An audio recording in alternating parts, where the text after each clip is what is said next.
اعوذ باللہ من الشیطان الرجیم بسم اللہ الرحمن الرحیم۔ السلام علیکم ورحمۃ اللہ وبرکاتہ دوستو۔ رزق کے خزانے کھول دینے والا ایک وظیفہ، قرآن پاک کی ایک آیت کا عمل۔ قرآن پاک کی ایک آیت میں آج آپ سے ڈسکس کروں گا۔ جو میرے دوست بہت زیادہ تنگ ہیں، پریشان ہیں، بہت معاشی تنگی کا پرابلم کا شکار ہیں اور کسی بھی طریقے سے وہ معاملات سالو نہیں ہو رہے۔ اچھا، پرسنلی میں اس آیت کے اوپر چھوٹا سا بتاؤں گا کہ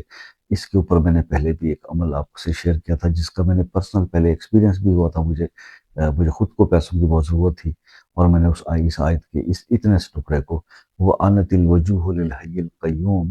یہ میں نے 500 بار پڑھا، اور 24 گھنٹے نہیں گزرے تھے تو اللہ پاک، لاکھوں کی ضرورت تھی، اللہ نے پوری فرما دی۔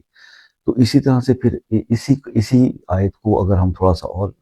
آگے پڑھ لیں تو وہ میں آپ سے آج عمل شیئر کروں گا کہ اگر آپ اس آیت کے عمل کو زندگی کا حصہ بنا لیں۔ اس کے پڑھنے کے 2 طریقے آپ کو میں آج بتاؤں گا۔ 2 طریقوں میں سے آپ جو بھی کرنا چاہیں، رزلٹ آپ کو انشاءاللہ ایسے ہی ملنے والے ہیں کہ بے بہا رزق کے خزانے اللہ تعالیٰ آپ کے لیے کھول دے گا۔ تو یعنی رزق کے خزانوں کے منہ کھل جاتے ہیں اس آیت پہ عمل کرنے والے انسان کے لیے۔ تو آپ پہلے تو اس آیت کو دیکھ لیتے ہیں، سورہ طٰہٰ کے اندر موجود ہے، وَعَانَتِ الْوَجُوهُ لِلْحَيِّ الْقَيُّومِ وَقَدْ خَابَ مَنْ حَمَلَ ظُلْمًا۔ یہ آیت جو ہے، اس کو آپ نے اس طرح سے اس کی ترتیب رکھنی ہے کہ یا تو آپ اس کو ہر نماز کے بعد اول آخر 3 بار درود شریف، درود ابراہیمی 3 بار پڑھ لیجئے، اور اول اور پھر 3 بار آخر، اور ہر نماز کے بعد ایک تسبیح پڑھ لیں۔ اس طرح سے اس کی 500 تعداد جو ہے وہ پوری ہو جائے گی۔ یا اگر آپ کے پاس ہر نماز کے بعد پڑھنے کا ایک سسٹم نہیں بنتا کوئی، تو پھر آپ کسی ایک نماز کے بعد ایک ہی نشست میں 500 بار یہ پڑھ لیجئے، اول آخر 3 بار درود ابراہیمی، اور اس ترتیب کو آپ 21 ڈیز، 41 ڈیز، 61 ڈیز، جتنے دن کرنا چاہیں۔ آپ کا آگے کا ذہن اس عمل کو جب آپ شروع کریں گے تو وہ خود بخود بنتا چلا جائے گا، کیونکہ جب اس کے رزلٹ آپ کو ملنے ہیں نا، تو پھر آپ اس کو کرتے ہی چلے جائیں گے، پھر آپ نے اس عمل سے ہٹنا ہی نہیں ہے۔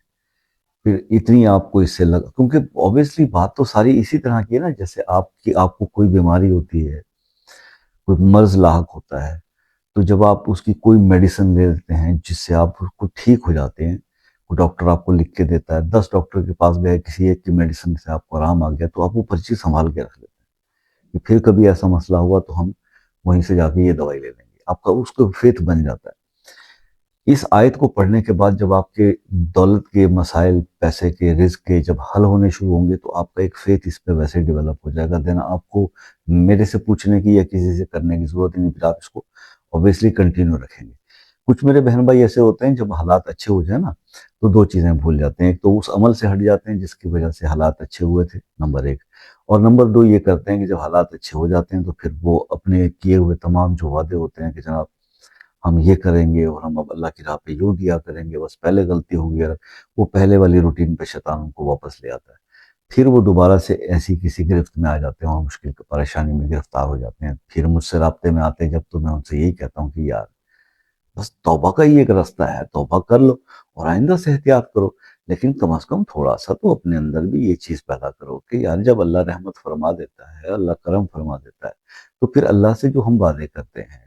کہ اللہ اب ایک بار تو حالات اچھے کرتے، پھر میں یہ کروں گا اور وہ کر دوں گا، ہم سے بھی لوگ کہہ رہے ہوتے ہیں، تو پھر ان پر پورا اترنے کی کوشش کیا کریں، کیونکہ یا پھر وہ چیز اپنے منہ سے کہا ہی نہ کریں کہ میں یہ کروں گا اور میں وہ کروں گا، تو اللہ تعالیٰ جو ہے وہ آپ کے ان مسائل کو اس طرح حل کر دے گا۔ تو یہ 2 طریقے میں نے آپ کو بتا دیے، یا ہر نماز کے بعد ایک تسبیح، یا کسی ایک نماز کے بعد 500 بار اکٹھا، یا آپ ترتیب بنا لیجئے، اس کو پہلے 21 دن کر لیجئے، اس کے بعد دیکھیے کہاں تک جاتی ہے سلسلہ۔ نمازوں کی پابندی، رزق حلال کی کوشش، بد نظری سے بچنا ہے۔ خصوصی اجازت کے لیے لائک، کمنٹ اور شیئر کرنا ہے، چینل کو سبسکرائب کرنا ہے۔ خصوصی دعاؤں میں شمولیت کے لیے اپنا نام اور مسئلہ کمنٹ میں لکھنا ہے، اور اگر مسئلہ پرائیویٹ ہے تو آپ واٹس ایپ پہ رابطہ کر سکتے ہیں۔ اگر کوئی مسئلہ آپ سے نہیں ہو پا رہا، ہم سے کروانا ہے، تو آپ واٹس ایپ پہ رابطہ کر سکتے ہیں۔ اللہ تعالیٰ سے ہمیشہ دعا ہے کہ آپ کو ہر پریشانی، ہر مشکل، ہر مصیبت سے محفوظ رکھے، آپ پر کرم کرے، آپ پر رحمت نازل فرمائے، اور آپ سے ریکویسٹ رہتی ہے کہ دعاؤں میں ہمیشہ یاد رکھا کیجیے گا۔ زندگی رہی تو انشاءاللہ پھر کسی اچھی سی ویڈیو میں ملاقات ہوگی، تب تک کے لیے اجازت دیجیے اپنے بھائی کو۔ اللہ حافظ۔